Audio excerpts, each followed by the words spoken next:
Hello. আসসালামু আলাইকুম sir. আসসালাম, ভালো আছো? আলহামদুলিল্লাহ স্যার, আপনি ভালো আছেন? জি ভালো। আমার কি ভিডিওগুলো পাইছিলা তোমরা পরে? জি স্যার, পেয়েছিলাম। Very good. ঠিক আছে, ওগুলো বারবার অবজার্ভ করলে দেখবা যে ক্লিয়ার হয়ে যাবে, আর খুব বেশি সমস্যা হবে না। আমরা খুব দ্রুতই আমাদের সিলেবাস কভার করবো। ফার্স্ট টার্মের কভার তো মনে হয় আমি সবার আগে করছিলাম, তাই না? Hello hello. জি স্যার। ফার্স্ট টার্মের সিলেবাস তো আমার মনে হয় আমি সবার আগে শেষ করছিলাম। জি স্যার। সেকেন্ড টার্ম সবার আগেই হবে, হয়তো বা কয়েকদিন ক্লাস নেওয়া হয়নি, সমস্যা হবে না। হ্যাঁ, বারবার রিভিউ করলে হয়ে যাবে। ওকে, তাহলে আমরা আজকে তো কার্বোহাইড্রেট আমরা পড়তেছি। কার্বোহাইড্রেটের মনোস্যাকারাইড নিয়ে একটু ডিটেলস আলোচনা করবো। অনেকগুলো আমরা পড়ায় ফেলছি অলরেডি। মনোস্যাকারাইড সম্পর্কে কাল ক্লাসিফিকেশন বলে ফেলছি। শুধু স্পেসিফিক একটা মনোস্যাকারাইডের আমরা ডিসক্রিপশন পড়বো, সেটা হলো গ্লুকোজ। বুঝতে পারছো? দেখো আমরা মনোস্যাকারাইড, ওকে। মনোস্যাকারাইড অলরেডি আমরা ডেফিনেশন জানি যে carbohydrate which can not be hydrolysed further into a simple form, তাই না? এটা simple form is called monosaccharide. Normally monosaccharide গুলা 3 থেকে 7 কার্বন বিশিষ্ট হয়ে থাকে। মনোস্যাকারাইড গুলা 3 থেকে 7 কার্বন অথবা সুগার ইউনিট, এটাই মনোস্যাকারাইড, আমরা সবাই জানি মনোস্যাকারাইড সুগার ইউনিট। ওকে, তাহলে carbohydrate which can not be hydrolysed further into a simple form contain 3 to 7 carbon atom are called monosaccharide. এটা অলরেডি আমরা ডেফিনেশন কয়েকবার বলছি, আমরা অলরেডি এটা সম্পর্কে বিস্তারিত জানি যে সকল কার্বোহাইড্রেটকে আর ভাঙা যায় না এবং ওই সকল কার্বোহাইড্রেট 3 to 7 কার্বন কন্টেনিং হয়ে থাকে, ওগুলাকে আমরা বলবো মনোস্যাকারাইড। আর কতগুলো মনোস্যাকারাইডের নাম যদি एग्जांपल বলতে হয় তাহলে আমরা glucose, fructose, galactose, ribose and mannose বলবো। ঠিক আছে, glucose, fructose, galactose, ribose, mannose, this are the example. আর কার্বন নাম্বারের উপর ভিত্তি করে আমরা মনোস্যাকারাইডকে ভাগ করতে পারি 5 টাইপসে। ট্রাইওজ, টেট্রোজ, পেন্টোজ, হেক্সোজ এন্ড হ্যাপটোজ। হ্যাপটোজ মানে হলো 7 কার্বন কন্টেনিং মনোস্যাকারাইড, হেক্সোজ হলো 6 কার্বন কন্টেনিং মনোস্যাকারাইড, আর পেন্টোজ হলো 5 কার্বন কন্টেনিং মনোস্যাকারাইড। টেট্রোজ, টেট্রা মানে 4, আমরা জানি 4 কার্বন কন্টেনিং মনোস্যাকারাইড। আর ট্রাইওজ হলো 3 carbon containing monosaccharide. On the basis of presence of aldehyde or ketone groups আমরা ভাগ করতে পারি দুই ভাগে, একটা হলো অ্যালডোজ আর একটা হলো কিটোজ। অ্যালডোজ হলো গ্লিসারল, গ্লিসারোজ, ইরাইথ্রোজ, রাইবোজ, গ্লুকোজ, এগুলোকে বলি আমরা অ্যালডোজ।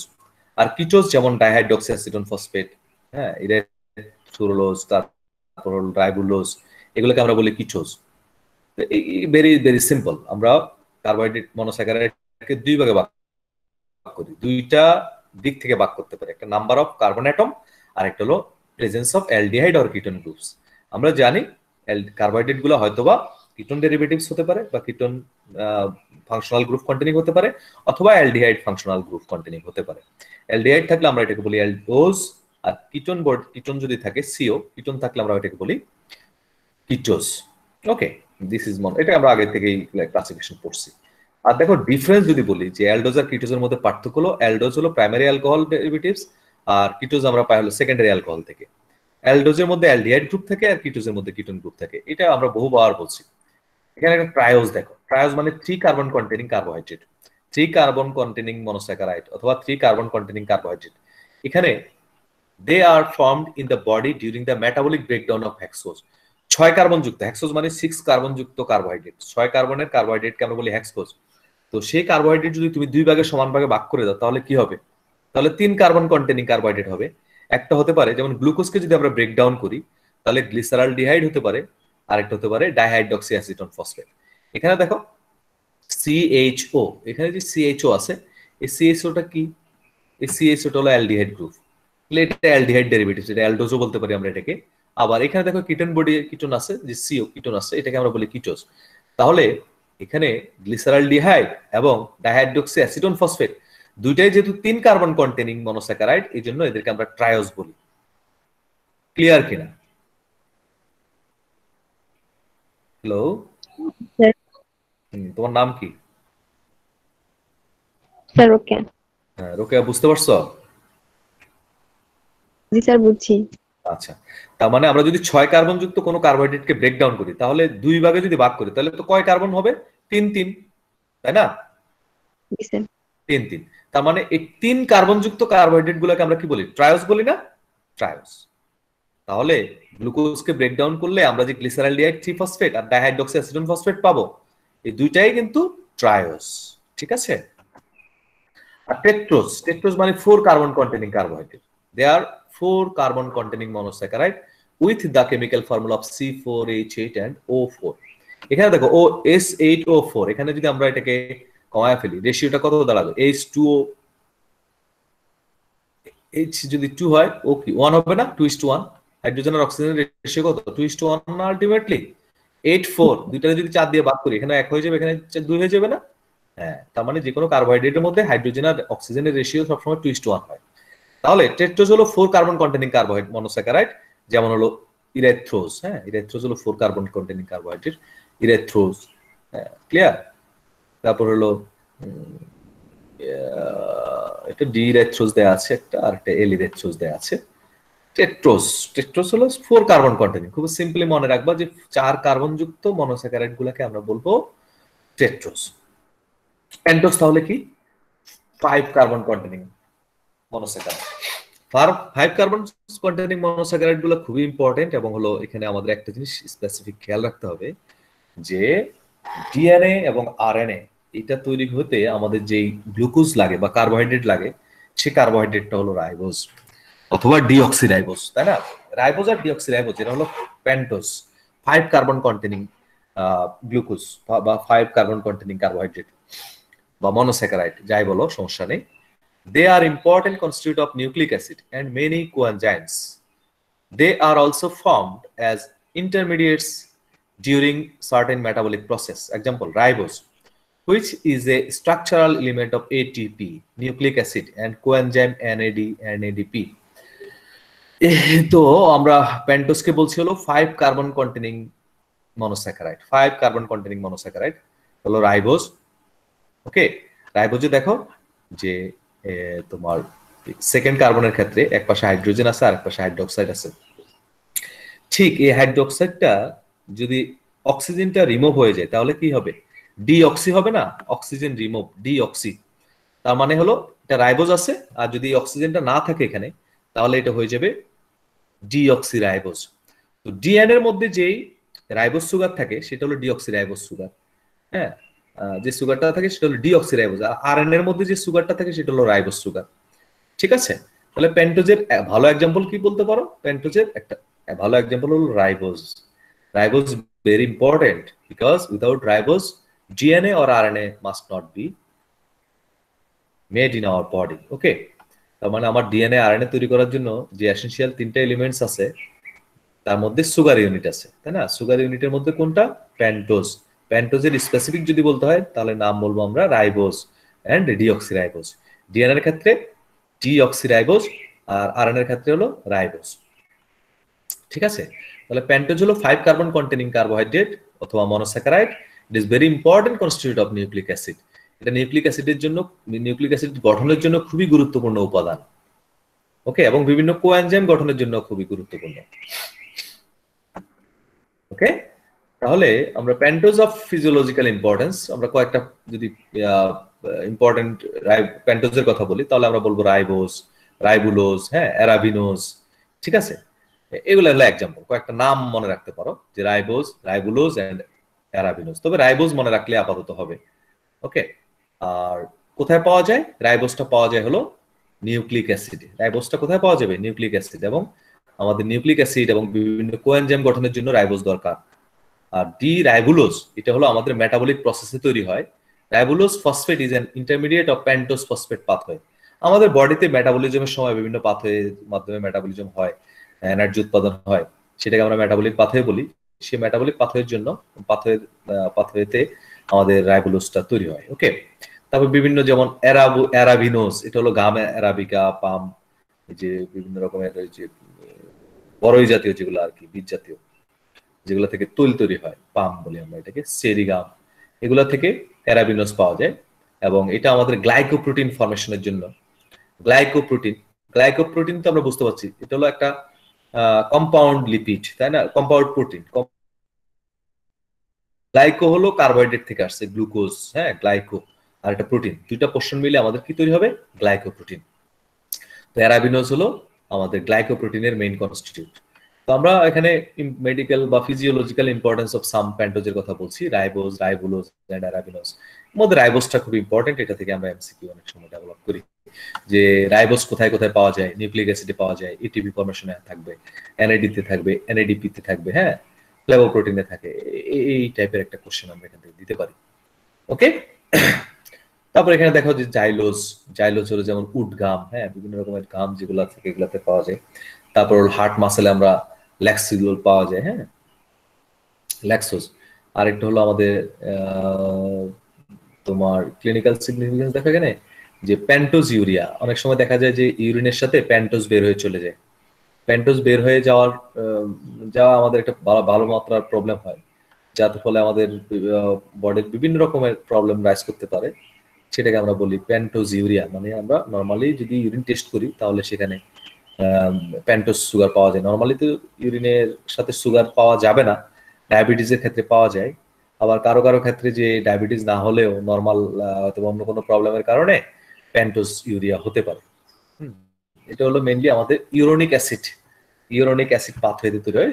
যে কোনো পাথওয়ের কথাই বলছি আমরা, মেটাবলিজমের জন্য বিভিন্ন পাথওয়ের প্রয়োজন হয়, এরকম একটা পাথওয়ের নাম হলো ইউরোনিক অ্যাসিড পাথওয়ে। ওকে, সো এখানে আমরা অনেকগুলা প্যান্টোজ অফ ফিজিওলজিক্যাল ইম্পর্টেন্স আছে, এর মধ্যে দুই তিনটা যেটা মনে রাখা সম্ভব আর একটু করে নিতে হবে আর কি। হ্যাঁ, আর এটা হলো হেক্সকোজ। হেক্সকোজ মানে আমরা জানি যে যেহেতু প্যান্টোজ মানে 5 কার্বন কন্টেনিং মনোস্যাকারাইড, হেক্সকোজ হলো 6 carbon containing monosaccharide. 6 carbon containing monosaccharide. Okay, they are widely distributed in the nature either in free form or combination with the other molecules. Biological importance of hexose are glucose, fructose, galactose, mannose. Among them, glucose is most important. আমরা বলছি যে 6 carbon containing monosaccharide হলো হেক্সকোজ। 6 carbon থাকলে সেটাকে আমরা হেক্সকোজ বলবো।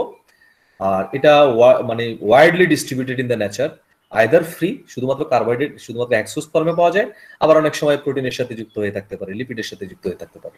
এবং আমরা বায়োলজিক্যাল কয়েকটা ইম্পর্টেন্ট যদি হেক্সকোজের নাম বলতে হয় তাহলে গ্লুকোজ, ফ্রুক্টোজ, গ্যালাক্টোজ, ম্যানোজ, এবং এদের মধ্যে সবচেয়ে ইম্পর্টেন্ট হলো গ্লুকোজ। কারণ হলো glucose is the ready source of energy for hour brain, for our body, ready source of energy. মনে করো কেউ যদি কখনো হঠাৎ করে খারাপ লাগা কাজ করে বা মেটাবলিজমের কারণে বা ভমিটিং যদি কারো হয়, দেখো সাথে সাথে কিন্তু তার শরীর দুর্বল হয়ে যায়। এখন সে যদি ডায়াবেটিক পেশেন্ট না হয় তাহলে আমরা কিন্তু গ্লুকোজ দিলে সাথে সাথে তার বডিতে এনার্জিটা পাওয়া যায়। কারণ যদি ভমিটিং হয়, ডায়রিয়া হয়, তাহলে আমাদের মেটাবলিক প্রসেসও একটু ঝামেলা হয়, যার কারণে এনার্জিটা সহজে পাওয়া যায় না, শরীর দুর্বল হয়ে যায়। সেক্ষেত্রে হাসপাতালে নিলে ডিএ স্যালাইন হিসেবে দিয়ে দেয়, তাই না?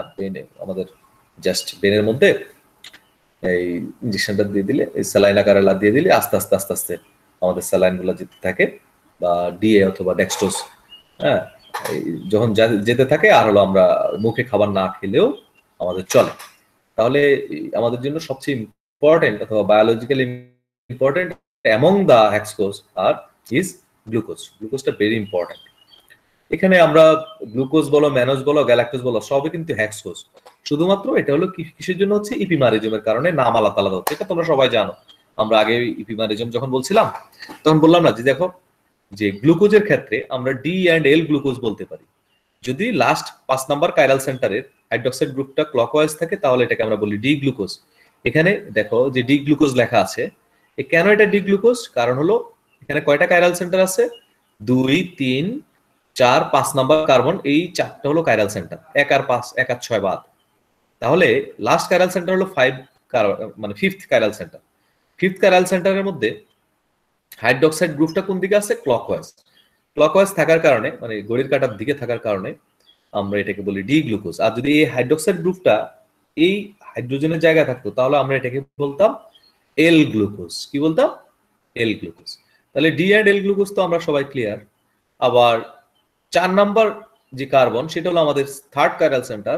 থার্ড কাইরাল সেন্টারের মধ্যে হাইড্রোক্সাইড গ্রুপ যদি ক্লকওয়াইজ থাকে তাহলে সেটা তো গ্লুকোজ, আর যদি হাইড্রোক্সাইড গ্রুপটা অ্যান্টি ক্লকওয়াইজ থাকে তাহলে এটার নাম হলো গ্যালাক্টোজ। হ্যাঁ, আর সেকেন্ড বা ফার্স্ট কাইরাল সেন্টারের মধ্যে সেকেন্ড কার্বন অফ গ্লুকোজ, গ্লুকোজের সেকেন্ড কার্বন আমরা নর্মালি জানি হাইড্রোক্সাইড গ্রুপটা ক্লকওয়াইজ থাকে, যদি সেটা অ্যান্টি ক্লকওয়াইজ হয়ে যায় তাহলে এটার নাম হয়ে যায় ম্যানোজ। তাই না? তাহলে ম্যানোজ, গ্লুকোজ, গ্যালাক্টোজ সবগুলাই 6 কার্বনের এবং সবগুলোরই কেমিক্যাল ফর্মুলা হলো C6H12O6। শুধুমাত্র এই ইফিমারিজম অথবা হাইড্রোজেন অথবা হাইড্রোক্সাইড গ্রুপের চেঞ্জের কারণে, রোটেশনের কারণে নাম চেঞ্জ হয়ে যায়। ওকে, তাহলে এটাকে আমরা বলছি হলো ইফিমারিজম। হ্যাঁ, তো হেক্সকোজ বললাম, হেক্সকোজ গ্লুকোজ, ফ্রুক্টোজ, গ্যালাক্টোজ, ম্যানোজ এই সবগুলো হলো আলটিমেটলি কি হেক্সকোজ। হ্যাঁ, হেক্সকোজ মানে 6 কার্বন যুক্ত কার্বোহাইড্রেট। খেয়াল থাকবে 6 কার্বন যুক্ত যে কোনো মনোস্যাকারাইড অথবা কার্বোহাইড্রেটকে হেক্সকোজ বলা হয় এবং widely distributed in the nature either in free form or combined with other molecule. Biological important hexose আর কি কি হতে পারে? Glucose, fructose, galactose, mannose. এর মধ্যে ইম্পর্টেন্ট কোনটা বেশি? গ্লুকোজ, কারণ glucose is the ready source of energy for our body. এখানে দেখো যে আমরা গ্লুকোজ কোথায় কোথায় পাই। গ্লুকোজ পাই হলো ফ্রুট জুসে পাই, হাইড্রোলাইসিস অফ স্টার্চ, হ্যাঁ, যেমন ক্যান সুগার, হ্যাঁ, মাল্টোজ এন্ড ল্যাকটোজ, এগুলা থেকে আমরা গ্লুকোজ পাবো। আবার দেখো এটার ইম্পর্টেন্স কি? The sugar of the body, the sugar carry by the blood and the principal one used by the tissue. তার মানে সুগার আমাদের বডিতে যেটা থাকে সেটা হলো আমাদের ব্লাডের মাধ্যমে ক্যারি হয়ে বিভিন্ন টিস্যুতে যায় এবং টিস্যু থেকে যে এনার্জি প্রোডাকশনের জন্য যে র ম্যাটেরিয়ালস ইউজ করে টিস্যুগুলো, সেটাই হলো আমাদের glucose. Okay, so it is very important. And clinical significance কি? প্রেজেন্স ইন দ্য ইউরিন, এটাকে আমরা বলি গ্লাইকোসুরিয়া। যদি ডায়াবেটিস হয়, ডায়াবেটিক পেশেন্টদের ক্ষেত্রে কি হবে? আমাদের ব্লাডে গ্লুকোজ লেভেল বেড়ে যাবে, টিস্যুতে সেটা অ্যাবজর্ব হয় না, যার কারণে ব্লাডের মধ্যে বেশি পায় এবং ইউরিনের সাথে বের হয়ে চলে আসে। তাদের ক্ষেত্রে হলো ডায়াবেটিস পেশেন্টদের ক্ষেত্রে, ঠিক আছে? তাহলে ডায়াবেটিস পেশেন্টদের ব্লাড সুগার বেশি থাকে, এটাকে আমরা বলি হাইপার গ্লাইসেমিয়া। হাইপার মানে বেশি, গ্লাইসে গ্লুকোজ, মিয়া বলতে আমরা বুঝি যে ব্লাড। তাহলে হাইপার গ্লাইসেমিয়া মানে হলো ব্লাডে গ্লুকোজের পরিমাণ বেশি থাকলে হাইপার গ্লাইসেমিয়া বলি। এটা কাদের থাকে? নরমালি ডায়াবেটিস রোগীদের জন্য এটা খুবই ওয়ার্নিং। হ্যাঁ, ডায়াবেটিস রোগীদের টেস্ট করার জন্য পেশেন্টের ডায়াবেটিস আছে কি নাই সেটার জন্য আমরা কি টেস্ট করি? ব্লাড টেস্ট করি না, ব্লাডে গ্লুকোজ টেস্ট করি। হ্যাঁ, ফাস্টিং ব্লাড গ্লুকোজ অথবা র্যান্ডম ব্লাড গ্লুকোজ, সেখানে আমরা গ্লুকোজের পরিমাণ বেশি পাই, এটাকে আমরা বলি হাইপার গ্লাইসেমিয়া। আবার আরেকটা হলো গ্লাইকোসুরিয়া। গ্লাইকোসুরিয়া মানে হলো presence of glucose in urine, এটাকে আমরা গ্লাইকোসুরিয়া বলি। ওকে, আবার ফ্রুক্টোজ দেখো যে ফ্রুট জুস, যেটা যেমন হানি, মধু, হ্যাঁ, hydrolysis of cane sugar. Can sugar যদি ডিজলভ করা হয় তাহলে সেখানে কিছু ফ্রুক্টোজ পাওয়া যায়, ইনুলিন, হ্যাঁ, এগুলাতে কি পাওয়া যাবে? ফ্রুক্টোজ পাওয়া যাবে। স্পেশালি আমরা হানি বা মধুই মেইনলি আর হলো ফ্রুট জুস, এটার মধ্যেই আমরা ফ্রুক্টোজের, আমাদের বডিতে যদি ফ্রুক্টোজের সমস্যা থাকে অথবা ফ্রুক্টোজ ডেফিসিয়েন্সি থাকে তাহলে আমরা বলি মধু খেতে। কারণ হলো ইট ইজ ভেরি ইম্পর্টেন্ট। কারণ হলো আমাদের যে স্পারমাটোজোয়া আছে, স্পারমাটোজোয়ার মেইন ফুড হিসেবে আমরা জানি যে fructose. Okay, fructose is the main food অথবা অনলি ফুড ফর স্পারমাটোজোয়া। তো আমরা যদি বেশি বেশি হলো ফ্রুক্টোজ কনজিউম করতে চাই, স্পারমাটোজোয়ার এনার্জি বাড়াতে চাই, তাহলে ফ্রুক্টোজ অথবা হানি অথবা ফ্রুট জুস এগুলো খেলে আমাদের সেই এনার্জিটা ফিল আপ হবে। Can be changed two glucose in the liver and so used in the body. তাহলে আমাদের যে গ্লুকোজ আমরা খাই সেই গ্লুকোজটাকে কিন্তু কনভার্ট হতে পারে, কারণ আমরা গ্লুকোজ আর ফ্রুক্টোজের ক্ষেত্রে জানি যে দুটারই কেমিক্যাল ফর্মুলা সেম, শুধু স্ট্রাকচার ডিফারেন্ট। সেই স্ট্রাকচার ডিফারেন্ট করে দেয় আমার বডির ডিমান্ড অনুযায়ী গ্লুকোজ মে টার্ন ইনটু ফ্রুক্টোজ। আর সেটা হলো heredity. Fructose intolerance lead to fructose accumulation in the and hyperglycaemia. অনেক সময় হলো আমাদের কারো কারো ক্ষেত্রে ফ্রুক্টোজ ইনটলারেন্স হতে পারে, যার কারণে ফ্রুক্টোজটা আমাদের বডিতে অ্যাকুমুলেশন হয়ে হাইপারগ্লাইসেমিয়া হতে পারে। ওকে, থাকুক। আর গ্লুকোজের ক্ষেত্রে আমরা একটু বর্ণনা করব যে glucose a simple sugar which is an important energy source in living organism and is a component of many carbohydrate. ওকে, আমাদের ম্যাক্সিমাম কার্বোহাইড্রেট যদি আমরা অ্যানালাইসিস করি তাহলে সেখানে হলো গ্লুকোজ পাই। আর গ্লুকোজ কন্টেনিং কার্বোহাইড্রেট গুলাকে আমরা ফুড হিসেবে মেইনলি নিয়ে থাকি, কারণ হলো আমার বডির জন্য সবচেয়ে এসেনশিয়াল যে কার্বোহাইড্রেট গুলো আছে সেটা হলো গ্লুকোজ। হ্যাঁ, তো it is found in normal in fruit juice and formed in the body by the hydrolysis of starch, can sugar, maltose and lactose. শুধু যে আমার বডিতে ডাইরেক্ট আমরা ফ্রুট জুস খেলে পাবো তা না, আমরা যেমন ভাত খাই স্টার্চ, হ্যাঁ, ক্যান সুগার চিনি যেটা, হ্যাঁ, মাল্টোজ, ল্যাকটোজ এগুলা থেকেও আমরা গ্লুকোজ পেয়ে যাই। ইট ইজ অলসো কল্ড ডেক্সটোজ, এটাকে ডেক্সটোজ বলা যায় এবং গ্রেপ সুগারও বলা হয়। বুঝতে পারছো? গ্রেপস সুগার মানে আঙ্গুরের মধ্যে যে সুগার পাওয়া যায়, কারণ ইট is very very easy to consume dextrose. বুঝতে পারছো? বাজার থেকে যদি আমরা কারোর জন্য গ্লুকোজ কিনতে চাই, তাহলে আমরা কিন্তু দেখবো যে ডেক্সট্রোজ, ডি গ্লুকোজ এরকম লেখা থাকে, ডেক্সট্রোজ লেখা থাকে। তো সেটাই হলো আমাদের গ্লুকোজ। এবং glucose is very essential for our body. আর আমাদের নর্মালি ক্রিটিক্যাল কন্ডিশন থেকে বাঁচানোর জন্য গ্লুকোজ দরকার, because glucose is the ready source of energy for our body. আমরা যদি ভাত খাই বা স্টার্চ নেই, তাহলে সেটা গ্লুকোজে পরিণত হতে সময় লাগে, কিন্তু গ্লুকোজ তো সরাসরি অ্যাবজর্পটিভ ফর্ম, যার কারণে গ্লুকোজ আমরা যদি পানির সাথে গোলায় মুখে দিয়ে কনজিউম করার চেষ্টা করি, তাহলে ইনস্ট্যান্ট আমার অ্যাবজর্পশনটা শুরু হয়ে যায়। তবে ডায়াবেটিক পেশেন্টদের ক্ষেত্রে সব আমরা এনার্জির জন্য গ্লুকোজ দিলেই হবে না, ইনসুলিনেটেড ইফেক্টটা দিতে হবে, না হলে আমাদের বডিতে গ্লুকোজটা অ্যাবজর্ব হবে না। ওকে, কারণ হলো নর্মালি আমাদের বডিতে যে গ্লুকোজ আছে সেই গ্লুকোজটা তো অ্যাবজর্ব হবে না যদি আমি ডায়াবেটিক হই। তাহলে আমাকে গ্লুকোজ না দিয়ে আমার ফার্স্ট চেষ্টা করতে হবে যে গ্লুকোজ লেভেল কেমন আছে বডিতে সেটা জানার জন্য। আর যদি দেখি যে ব্লাডে গ্লুকোজের পরিমাণ আছে কিন্তু আমার সেলে যাচ্ছে না, তখন কি করতে হবে? ইনসুলিন বা যেটা ইনসুলিনোট্রফিক ড্রাগ যেগুলো আছে, ইনসুলিনের মতো কাজ করে, সেগুলো ড্রাগ খেলে আমার দ্রুত গতিতে ব্লাডে থেকে টিস্যুর ভিতরে সুগার চলে যাবে, আর টিস্যু সেটাকে ইউজ করে মেটাবলিজমের মাধ্যমে এনার্জি প্রোডাকশন করতে পারবে। ওকে, তাহলে এখানে আমরা গ্লুকোজের কতগুলো স্ট্রাকচার দেখি। স্ট্রাকচারটা হলো ডি অ্যান্ড এল ফর্মের হতে পারে। এটা আমরা বারবারই বলছি, আবারও বলি, সেটা হতে পারে স্টেট চেনের ক্ষেত্রে D glucose and L glucose. D glucose কোনটা? যদি লাস্ট কাইরাল সেন্টার মানে 5 নাম্বার কার্বনের সাথে হাইড্রোক্সাইড গ্রুপটা যেটা থাকে সেটা যদি ক্লকওয়াইজ থাকে, তাহলে এটাকে আমরা বলি ডি গ্লুকোজ। আর লাস্ট কাইরাল সেন্টারে মানে 5 নাম্বার কার্বনের হাইড্রোক্সাইড গ্রুপটা যদি অ্যান্টি ক্লকওয়াইজ থাকে, তাকে বলি আমরা এল গ্লুকোজ। রোকেয়া, জি স্যার। তুমি একটু বলো তো আমার এই ডি আর এল গ্লুকোজটা বুঝছো কিনা তুমি? জি স্যার, বুঝতে পারছি। একটু বলো কি বুঝছো। মানে স্যার কি বলবো, জি আর এল এর হচ্ছে ডি গ্লুকোজ আর কোনটা এল গ্লুকোজ? আমরা এখানে গ্লুকোজের দুইটা ফর্মের কথা বললাম না? জি স্যার। একটা ডি গ্লুকোজ বলছি আর একটা এল গ্লুকোজ বলছি, তাই না? ডি গ্লুকোজ কেন এটা বলো তো? স্যার এলটা হচ্ছে লেফট সাইডের ওই যে কার্বনটা থাকার কারণে, আর ডিটা হচ্ছে স্যার রাইট। কার্বন তো মাঝখানেই আছে, চেঞ্জ হচ্ছে কোনটা? OH, sir hydrocarbon, sorry sir hydrocarbon. Hydroxide, hydroxyl group, হ্যাঁ, ওএইচ অ্যালকোহল গ্রুপ বা হাইড্রক্সিল গ্রুপ। হ্যাঁ, স্যার হাইড্রোক্সিল OH গ্রুপের স্থানীয়তার কারণে স্যার ডি আর এল এর নামটা। হ্যাঁ হ্যাঁ। কত নাম্বারের এটা? কত নাম্বার কার্বনের? সবগুলোর মধ্যেই তো 1 নাম্বারও কিন্তু হাইড্রক্সাইড গ্রুপ আছে, 2 নাম্বারও হাইড্রক্সাইড গ্রুপ আছে, তাই না? ওএইচ আছে না? জি সবগুলোতে স্যার আছে, আছে। কিন্তু আমরা কোন কার্বনের কথা চিন্তা করবো এখানে? কোন কার্বন? 5 নাম্বার, তাই না? জি স্যার। হ্যাঁ 5 নাম্বার, 5। কারণ হলো এটা লাস্ট কাইরাল সেন্টার, তাই না? এখানে কয়টা জি কাইরাল স্যার। সেন্টার আছে বলো তো? কয়টা কাইরাল? গ্লুকোজের 4টা কাইরাল সেন্টার না? 1 নাম্বার কি স্যার কাইরাল? 1 নাম্বার কি কাইরাল সেন্টার? না স্যার। না, কারণ হলো এখানে তো ওই যে অক্সিজেন তো 2টা দখল করে আছে, তাই না? তার মানে এখানে জি সিমেট্রি স্যার। আছে। আবার এখানে হলো লাস্টের ক্ষেত্রে হাইড্রোজেন 2টা আছে, তাহলে এখানেও সিমেট্রি আছে। তার মানে 1 নাম্বার আর 6 নাম্বার কাইরাল না, আর 2, 3, 4, 5, তাই না? এখানে এই 4টা জি হলো স্যার। Chiral centre. কাইরাল সেন্টারে লাস্ট কাইরাল সেন্টার কত নাম্বার কার্বন? 5 নাম্বার কার্বন, তাই না? 5 নাম্বার কার্বনে হাইড্রোক্সিল গ্রুপটা কোন দিকে আছে? ক্লকওয়াইজ, জি ক্লকওয়াইজ, তাই স্যার। না? ঘড়ির কাঁটার দিকে। এই জন্য এটাকে আমরা বলি ডি। ওকে, আর এলটা হচ্ছে ডেক্সট্রো, অ্যান্টি ডেক্সট্রো।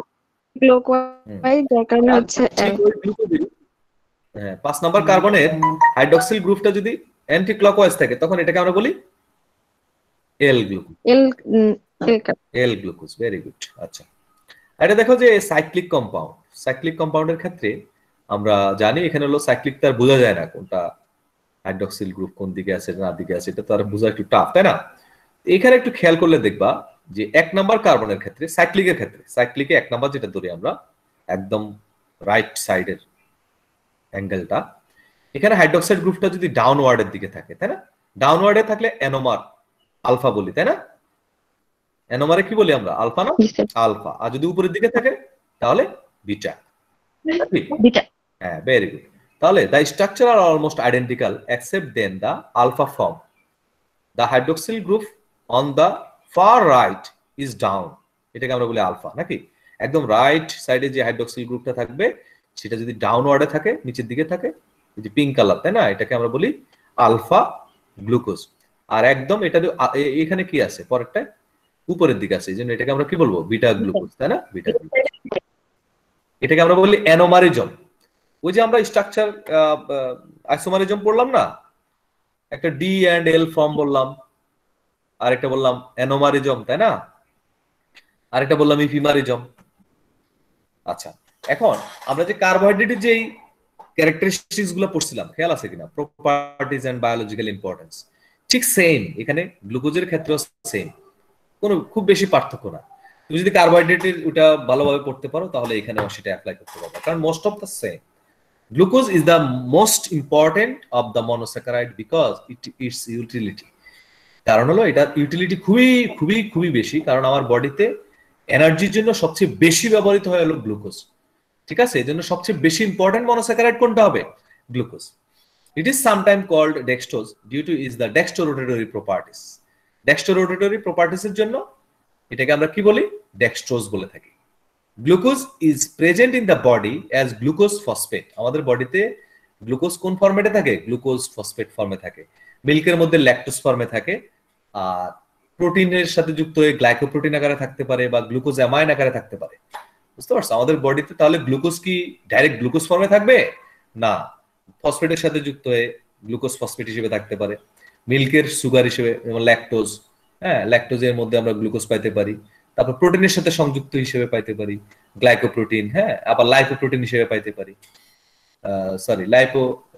গ্লাইকোলিপিড হিসেবে পাইতে পারি, হ্যাঁ, গ্লুকোজ অ্যামাইন হিসেবে পাইতে পারি। এগুলো হলো আমাদের গ্লুকোজের format in our body. Some polysaccharide such as glycogen আমাদের লিভার এন্ড মাসল স্টোরেজ থাকে।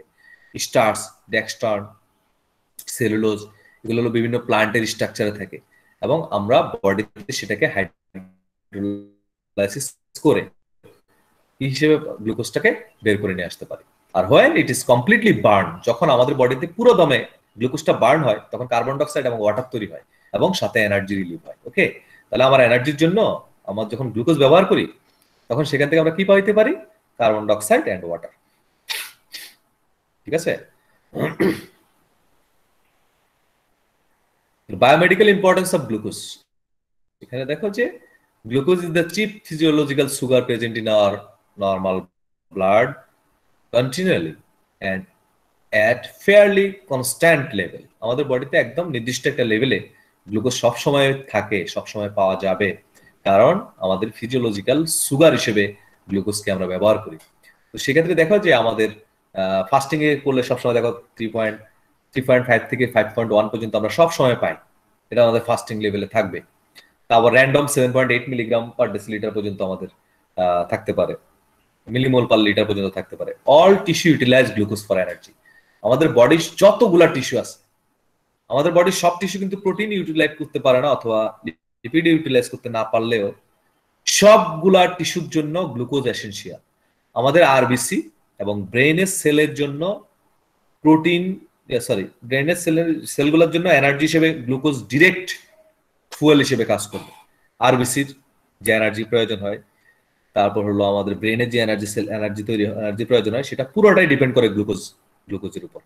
ইট is a constitute of disaccharide and polysaccharide. তার মানে গ্লুকোজ দিয়েই তো আমাদের মনোস্যাকারাইড, তো গ্লুকোজ ডাইস্যাকারাইড এন্ড পলিস্যাকারাইড এগুলো গ্লুকোজ দিয়েই তৈরি হয়। It store as glycogen in liver and muscles mainly. আমাদের বডিতে গ্লাইকোজেন হিসেবে লিভারে থাকতে পারে এবং মাসেলে থাকতে পারে। ঠিক আছে, মাসেলে এবং লিভারে। আমাদের বডিতে কার্বোহাইড্রেট কোথায় স্টোরেজ থাকে? Muscles and liver. খেয়াল থাকবে, liver and muscles. Okay, only 5, এই কয়েকটা মনে রাখো। আর ফ্রুক্টোজটা আমরা একটু বলি। দেখো যে আমরা ফ্রুক্টোজটা কেন বলি, যে ফ্রুক্টোজ খুবই বায়োলজিক্যালি ইম্পর্টেন্ট এবং হলো আমাদের ইউনানি মেডিসিনের জন্য অনেক ইম্পর্টেন্ট, এটা একটা ব্যাপার, বা ইউনানি হার্বাল আয়ুর্বেদিক মেডিসিনের জন্য। কারণ মোস্ট অফ দ্য পার্সোনাল যারা হলো সেক্সুয়াল ডিসএবিলিটিতে ভোগে অথবা সেক্সুয়াল প্রবলেমে ভোগে, এরা কিন্তু শেষমেশ দেখো যে আমাদের ইউনানি আয়ুর্বেদিক ট্রিটমেন্টের জন্যই আসে। তো সেক্ষেত্রে আমরা যে ড্রাগগুলা পেশেন্টদের অ্যাপ্লাই করি অথবা খেতে বলি, তার মধ্যে দেখো যে ম্যাক্সিমাম বলি যে মধু মানে আমরা ফুড হিসেবে দিয়ে থাকি, যে মধুটা খেতে হবে। কারণ হলো মধুর মধ্যে যে ফ্রুক্টোজ আছে, এই ফ্রুক্টোজটা হলো স্পারমাটোজোয়ার মেইন ফুড। স্পারমাটোজোয়ার মেইন ফ্রুট কোনটা?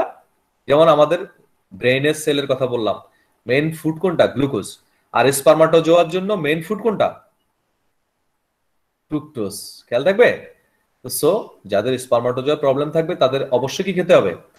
ফ্রুক্টোজ খেতে হবে, মানে হানি টাইপের যে ম্যাটেরিয়ালস গুলো আছে সেটা খেতে হবে, ফ্রুট জুস খেতে হবে।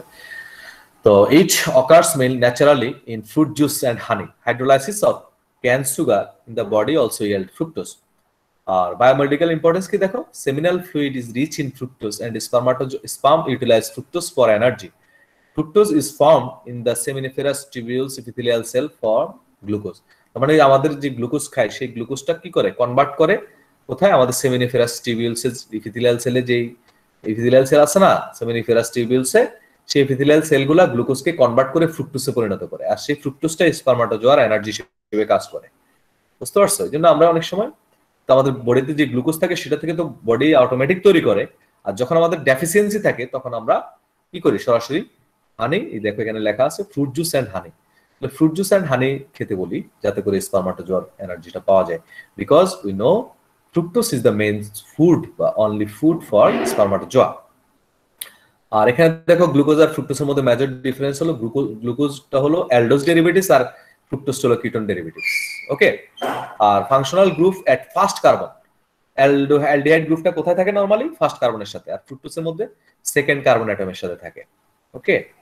আর সেলুলার টেস্ট যেটা আমরা করি সেটা হলো আমরা নেগেটিভ পাবো, আর ফ্রুক্টোজের ক্ষেত্রে positive pi. Is very simple examination, আমরা ল্যাবরেটরি খুললে প্র্যাকটিক্যালি এগুলো করে ফেলবো। তো ফ্রুক্টোজের মেইনলি ইম্পর্টেন্সটা একটু মনে রাখবা, যে বায়োমেডিক্যাল ইম্পর্টেন্স কি ফ্রুক্টোজের, এটা হলো spermatozoa related. Sugar acid, sugar unit মানে সুগার, ডিঅক্সি সুগারের কথা বলছি আমরা অলরেডি। এটা আমরা মোটামুটি কনসেপ্ট ক্লিয়ার করা আছে আমাদের। দেখো আমরা যদি রাইবোজের কথা বলি, রাইবোজ একটা প্যান্টোজ সুগার, তাই না? রাইবোজ হলো প্যান্টোজ সুগার। এই প্যান্টোজ সুগারটা আমাদের কি জন্য ইম্পর্টেন্ট? আমাদের ডিএনএ আর আরএনএ তৈরি করতে ইম্পর্টেন্ট। ডিএনএ আরএনএ স্ট্রাকচারে আমাদের কি লাগবে? সুগার ইউনিট লাগবে। আর সেই সুগারটা কি? Ribose and deoxyribose. ডিএনএ এর ক্ষেত্রে ডিঅক্সিরাইবোজ আর আরএনএ এর ক্ষেত্রে রাইবোজ, তাই না? তো ডিএনএ আর এর মধ্যে মেজর পার্থক্য কি দেখো, সরি রাইবোজ এন্ড ডিঅক্সিরাইবোজের মধ্যে মেজর পার্থক্যটা এখানে দেখো। স্ট্রাকচারটা কিন্তু দুইটা দেয়া আছে, একটা ডিঅক্সিরাইবোজ আর একটা রাইবোজ। রোকেয়া কি দেখতে পাচ্ছ যে একটা ডিঅক্সিরাইবোজ আর একটা রাইবোজ, তাই না? ডিঅক্সিরাইবোজ আর রাইবোজের মধ্যে বেসিক পার্থক্যটা কি একটু বলো তো আমাকে। স্যার ডিঅক্সি বলতে একটা অক্সিজেন কম আছে, আর রাইবোজের ক্ষেত্রে হচ্ছে পুরোটাই আছে, তাই না? এখানে হাইড্রোক্সাইড আছে, তাই না? 2 নাম্বার কার্বনের নিচের দিকে, সেকেন্ড কার্বনের নিচে কি আছে? OH আছে না? জি স্যার, হাইড্রো। হ্যাঁ। আর এই যে লেফট সাইডে যেটা আছে ডিঅক্সিরাইবোজ, এখানে কি অক্সিজেনের শর্ট আছে, শুধু হাইড্রোজেন আছে। রিপ্লেস হয়েছে হাইড্রোজেন দ্বারা, এই জন্য এটার নাম ডিঅক্সিরাইবোজ। ওকে। জি স্যার। এটাকে অনেক সময় আমরা D2 ডিঅক্সিরাইবোজ বলি, মানে হলো এটা তো ডি গ্লুকোজ, সংখ্যাটা মেনশন করে বল। হ্যাঁ D2 সেকেন্ড কার্বনের থেকে চলে গেছে। তো কত নাম্বার কার্বন? সেকেন্ড কার্বন, এর জন্য D2 বলি। হ্যাঁ, D2 deoxyribose is most important deoxy sugar since it is the structural constituent of DNA, তাই না? DNA এর স্ট্রাকচারের জন্য ডিঅক্সিরাইবোজটা দরকার। তাহলে ডিঅক্সি সুগার বেসিক পার্থক্য কি জানো তোমরা অলরেডি। আর এটা হলো glycoside. Glycoside are the compound containing a carbohydrate and a monocarbohydrate residue in the same molecules. এখানে খুবই সিম্পল, যে আমরা যদি একটা কার্বোহাইড্রেট আর একটা নন কার্বোহাইড্রেট মিলে যেই নতুন কম্পাউন্ড পার্টিকেলস তৈরি হবে তাকে আমরা বলি glycoside. Glycoside are the compound containing a carbohydrate and a non carbohydrate residue in the same molecule. মনে করো দুইটা মলিকুল একত্রে যুক্ত হবে, একটা কার্বোহাইড্রেট আর একটা নন কার্বোহাইড্রেট, বাস এতটুকু। ঠিক আছে, এটাকে আমরা বলি গ্লাইকোসাইড। গ্লাইকোসাইড কয় রকমের হতে পারে?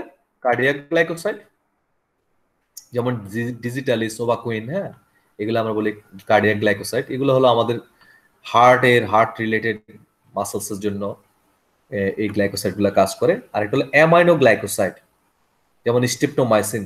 হ্যাঁ, এগুলো হলো অ্যান্টিবায়োটিক হিসেবে ব্যবহার করি, তাই না? স্ট্রেপ্টোমাইসিন টিউবারকুলোসিসের পেশেন্টদের আমরা দিয়ে থাকি না স্ট্রেপ্টোমাইসিন, এটা হলো একটা অ্যামাইনো গ্লাইকোসাইড। ওকে, আর এটা হলো সেনোসাইড। এগুলো খুবই ইম্পর্টেন্ট গ্লাইকোসাইড। আমরা যে মেডিসিনাল প্ল্যান্ট ইউজ করি না, মেডিসিনাল প্ল্যান্ট কেন ইম্পর্টেন্ট? কারণ হলো মেডিসিনাল প্ল্যান্টে গ্লাইকোসাইড থাকে, অ্যালকালয়েড থাকে। তোমরা যে তোমাদের যখন ফার্মেসি পড়বা তখন এই জিনিসগুলো তোমাদের কাছে আরো ক্লিয়ার হবে। ফার্মাকোগনোসি পড়বা অথবা ফার্মাকোলজি পড়বা, তখন এটা খুবই কমনলি তোমরা দেখতে পাবা যে গ্লাইকোসাইড কি। তার মানে কার্বোহাইড্রেটের সাথে নন কার্বোহাইড্রেট পার্টিকেলস মিলে যেটা তৈরি হয় তাকে বলা হয় গ্লাইকোসাইড। গ্লাইকোসাইড কয় ধরনের হতে পারে? Cardiac glycoside, amino glycoside and sennoside. Cardiac glycoside যেমন ডিজিটালিস, ডিজিটক্সিন, এগুলো আমাদের মাসেলের কোন muscle? Heart muscle, specially heart muscles এর অ্যাক্টিভিটিতে হেল্প করে। তারপর সোডিয়াম পটাশিয়াম এটিপিএস ব্লকার হিসেবে কাজ করে বা সোডিয়াম ট্রান্সপোর্টে কাজ করে। তারপর অ্যামাইনো গ্লাইকোসাইড যেমন স্ট্রেপ্টোমাইসিন, এগুলো অ্যান্টিবায়োটিক হিসেবে ব্যবহার করি। সেনোসাইড, এগুলোর ইম্পর্টেন্স কি দেখো? কার্ডিয়াক গ্লাইকোসাইড আমাদের কার্ডিয়াক ফেলিউরিতে ব্যবহার করি। এটা আমাদের হার্টের কন্ট্রাকশনে ইনক্রিজ করে, আবার হার্ট রেটটা ডিক্রিজ করে। ওকে, ওভাকুইন কি করে? আমাদের সোডিয়াম পটাশিয়াম এটিপিএস ব্লকার হিসেবে কাজ করে। এটা একটা পাম্পের নাম, আমরা পাম্প সম্পর্কে আইডিয়া আছে আমাদের, sodium potassium pump. Amino glycoside কি করে? অ্যামাইনো গ্লাইকোসাইড গুলো অ্যান্টিবায়োটিক হিসেবে কাজ করে। Glycoside are found in many drugs species and it is the constitute of animal tissue also. মানে আমাদের অনেকগুলো অ্যানিমাল টিস্যুতে আমরা গ্লাইকোসাইড পাই, সব প্ল্যান্টেও পাই। ঠিক আছে, এখন দেখো যে ইউনানি মেডিসিন অথবা হার্বাল মেডিসিনটা কি অ্যাকচুয়ালি? যেই মেডিসিনগুলো নর্মালি নেচার থেকে তৈরি হয়, plant part and animal part ব্যবহার হয়, তাই না? তাহলে অ্যানিমাল পার্ট, প্ল্যান্ট পার্ট আমরা আসলে ব্যবহার করি, সবগুলো তো ব্যবহার করি না, যাদের মধ্যে অ্যালকালয়েড অথবা গ্লাইকোসাইড আছে। কারণ হলো অ্যালকালয়েড আর glycoside are used as medicine. বুঝতে পারছো? আমরা মেডিসিনাল প্ল্যান্ট আসলে কেন ইউজ করি? সবগুলা কি মেডিসিনাল প্ল্যান্ট? আমরা যা ব্যবহার করি সবই কি মেডিসিনাল প্ল্যান্ট? যা গাছপালা দেখি সবই কি medicinal plant? No sir, no. কারণ হলো সবগুলা কি নাই, অ্যালকালয়েড নাই। সবগুলা মেডিসিনাল প্ল্যান্ট, সবগুলা প্ল্যান্টের মধ্যেই গ্লাইকোসাইড নাই। যে সকল প্ল্যান্টের মধ্যে আমরা বেশি বেশি গ্লাইকোসাইড অ্যালকালয়েড পাই, তাদেরকে আমরা কি হিসেবে ব্যবহার করি? মেডিসিন হিসেবে। মেডিসিনাল প্ল্যান্ট হিসেবে ব্যবহার করি। বুঝছো? ওকে, তাহলে আজকে আমরা এই পর্যন্ত থাকুক। আর হলো এটা আমরা পরবর্তীতে কি করব বলো। স্যার গ্লুকোজের স্লাইডটা আরেকবার একটু।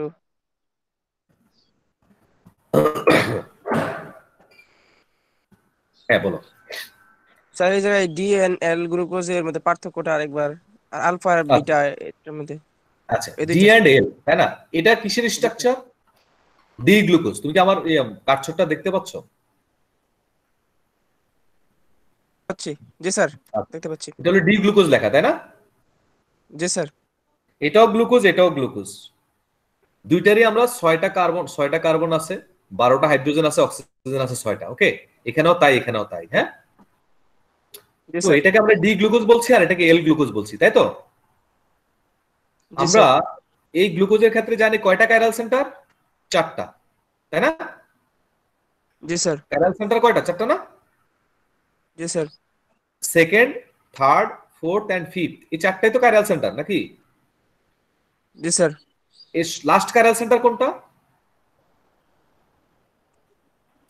এখানে 4টা কাইরাল সেন্টার আছে, লাস্ট কোনটা? কত নাম্বার কার্বন কাইরাল সেন্টার?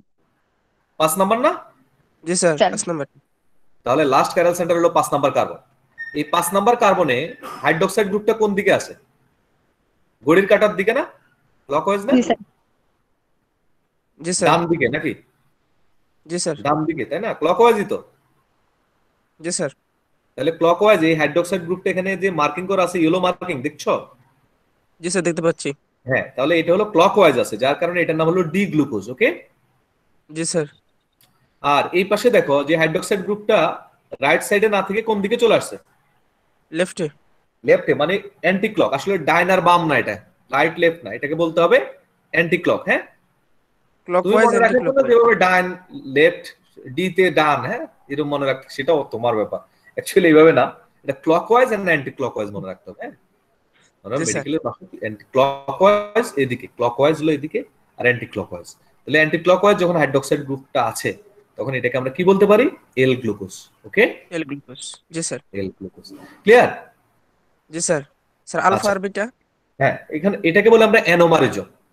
এখানে দেখো সর্বডানে একদম রাইট সাইডে যে হাইড্রোক্সাইড গ্রুপটা আছে, এটা কোন দিকে আছে? উপরে না নিচে? স্যার উপরের দিকে। কই উপরের দিকে এই হাইড্রোক্সাইড গ্রুপটা? নিচের দিকে আছে। একদম রাইটে না, প্রথমটা ডি, ডি গ্লুকোজ এখানে। এটা একটা গ্লুকোজ মলিকুল না? আমার কি কার্সর দেখা যাচ্ছে? স্যার কার্সর দেখতে পাচ্ছি না স্যার। দেখতে পাচ্ছ না? না স্যার। আচ্ছা দেখো, এখানে নিচে যেটা আমরা একটাতে আলফা, আলফা ডি গ্লুকোজ, এটা দেখা যাচ্ছে? Alpha D glucose? না স্যার। ওমা, নিচে দুইটা সাইক্লিক স্ট্রাকচার দেখা যাচ্ছে না? স্যার স্ট্রাকচার স্যার দেখা দেখা যাচ্ছে। যাচ্ছে তো? হ্যাঁ, প্রথম স্ট্রাকচারটা কি হচ্ছে এখানে? হাইড্রোক্সাইড গ্রুপটা পিঙ্ক কালার কোন দিকে আছে, উপরে না নিচে? সেটা নিচে আছে। হ্যাঁ, এই ডাউনওয়ার্ড প্রজেকশনের কারণে এটার নাম হলো আলফা। হ্যাঁ, এটার নাম কি? জি স্যার। আলফা। আলফা। শুধু আর এটার মধ্যে পার্থক্য কি? সব তো সেম, শুধু হাইড্রোক্সাইড গ্রুপটা উপরের নিচে। কোথায়? উপরে। উপরে না? উপরে থাকলে সেটাকে আমরা বলি বিটা, আর হাইড্রোক্সাইড গ্রুপটা নিচে থাকলে বলি আলফা। আলফা। ক্লিয়ার? জি স্যার ক্লিয়ার এখন। এই আলফা বিটা এটাকে আমরা বলি অ্যানোমারিজম। এটা কি বলি? অ্যানোমারিজম। অ্যানোমারিজম, অ্যানোমারিজম। ওকে, জি স্যার ঠিক আছে। ক্লিয়ার। আরো ক্লিয়ার হয়ে যাবে আমাদের কাছে, সমস্যা না। আমরা তো মাত্র শুরু করছি। হ্যাঁ, তোমরা যখন আরো পড়বা না, নিজে নিজে স্টাডি করলে আরো ক্লিয়ার হয়ে যাবে। হ্যাঁ, স্যার পিডিএফটা করে দিবেন। ভিডিও দিচ্ছি না? স্যার ভিডিও, আমি পিডিএফ এর কথা বলছি স্যার। ভিডিওটা দেখছো? স্যার ভিডিও দেখেছি, পিডিএফ স্যার।